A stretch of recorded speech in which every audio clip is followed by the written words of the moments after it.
No setor de combustíveis e energia, a Raízen registrou uma queda das ações, 20% no mês de agosto. Quem detalha estes movimentos e por que a empresa está sendo tão punida na Bolsa de Valores é o economista-chefe da Ouro Preto Investimentos, Sidney Lima. Seja bem-vindo à nossa programação, Sidney.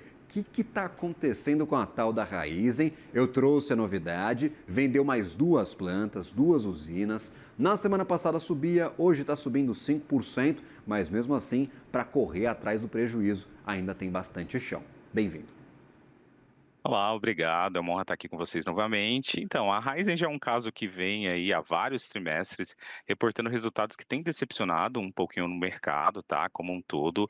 E o que pesa segue sendo aquela velha história do endividamento. Enquanto várias empresas elas estão ali conseguindo se recuperar, a Raizen ela demorou um pouquinho dar alguns sinais. Ela teve um plano estratégico aí de expansão muito grande que acabou exigindo uma série de recursos por parte da própria empresa e tomada de recursos ali. E aí isso acabou endividando ainda mais o cenário e os investimentos que ela tinha feito acabou não trazendo o resultado que era esperado. Então foi basicamente, de uma forma bem geral, isso que acabou acontecendo com Ryzen. Parece que agora está indo na direção certa, isso está pressionando a companhia. Como é que está a cara dessa nova composição e dessa estratégia que foi defendida na call de resultados do último trimestre de reestruturação geral dos negócios da empresa?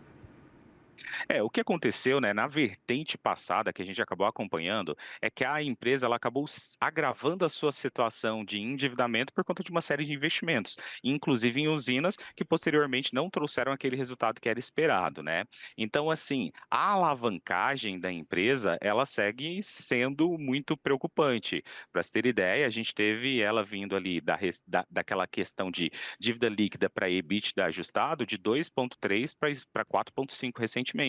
Então, assim, as coisas pioraram bastante. Se a gente olhar nesses últimos dias recentes aí, nos últimos 4 pregões, a empresa tem sinalizado uma recuperação até bem forte para a maioria, né, dos papéis que a gente acaba acompanhando, mas está diretamente relacionada a ela se desfazer de uma série de ativos que não tem trazido a receita que ela esperava, né? Então, assim, eu tenho uma série de recursos que foram alocados nesses investimentos estratégicos por parte da empresa, só que o mercado ele acabou vendo, os investidores viram que eles não trouxeram resultado. Então, se eu tenho um ativo dentro da minha empresa que não me traz resultado, eu tenho que me desfazer dele. E aí essas sinalizações, ela acaba sendo bem vista pelo mercado. Por quê? Por dois fatores principais, tá? Eu acredito que é a questão de que já não está me dando um retorno e eu tenho basicamente, acabo dedicando muita energia naquele negócio, né? Então eu reduzo o trabalho que eu tenho ali, acabo trazendo mais eficiência operacional para o negócio, e quando eu tenho a venda de uma parte dos ativos, aí acaba entrando recurso significativo ali dentro do negócio e acaba diminuindo aí essa alavancagem que tanto é o problema dentro da empresa. Então, é mais essa dinâmica do que está acontecendo, a gente vendo aí, que a gente acaba presenciando aí esse movimento de recuperação do papel. Otimismo suficiente para reverter os 45% de queda deste ano? Ou a gente vai ter que ver os resultados ainda, Sidney, para o mercado colocar mais fé na Raizen? É aquela recuperaçãozinha parcial, falando, ó, vou botar um voto de confiança, mas a gente vai ter que ver resultado na prática para que isso se reverta?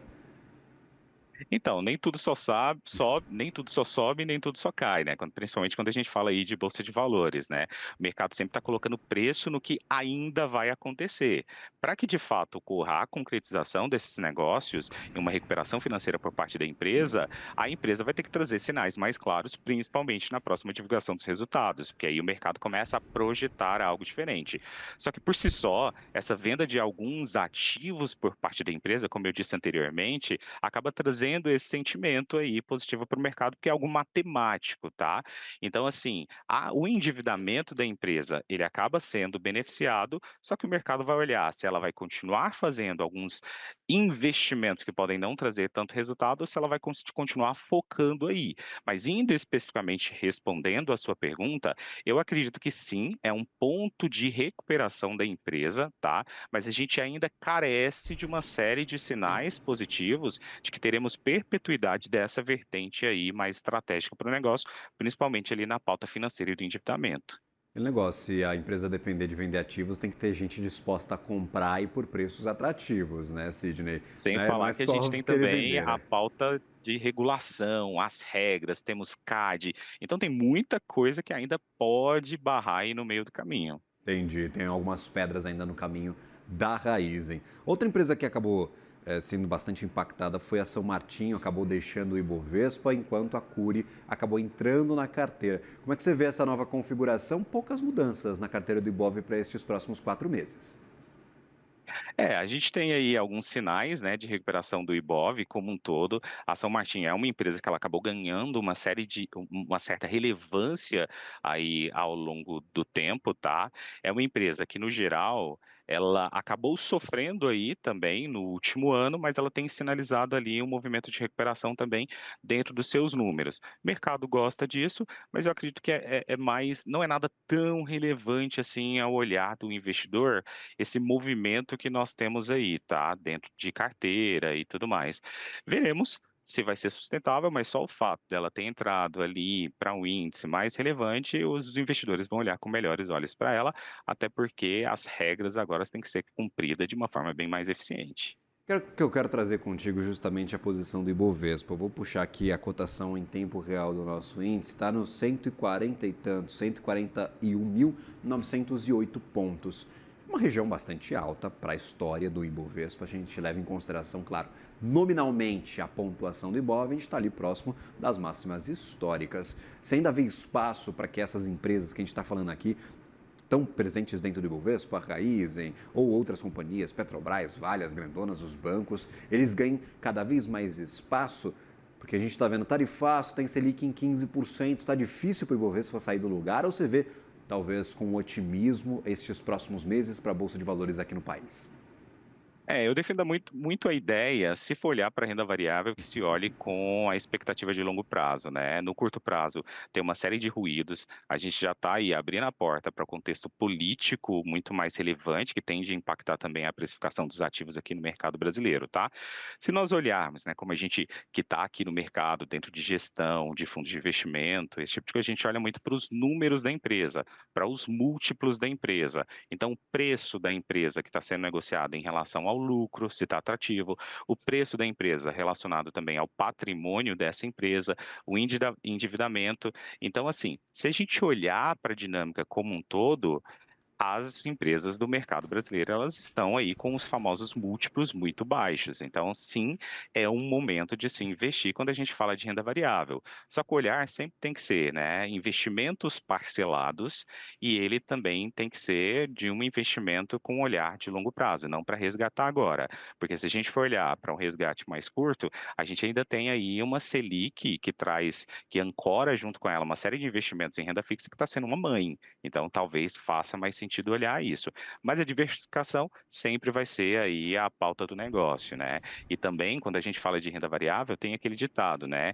Compre ao som dos canhões e venda ao som dos violinos. Eu acredito que o som dos canhões ele já está ficando muito mais baixo e o som dos violinos ele ainda está meio distante. Então, sim, para o olhar do investidor, eu vejo um bom momento. Especificamente falando das empresas do setor de petróleo, como você bem citou aí, elas são empresas que demonstram um grande potencial, inclusive de valorização. Uma das grandes vantagens para olhar para essas empresas é justamente que algumas delas têm a característica de distribuição de dividendos um tanto quanto atrativo, como é o caso da Petrobras, tá?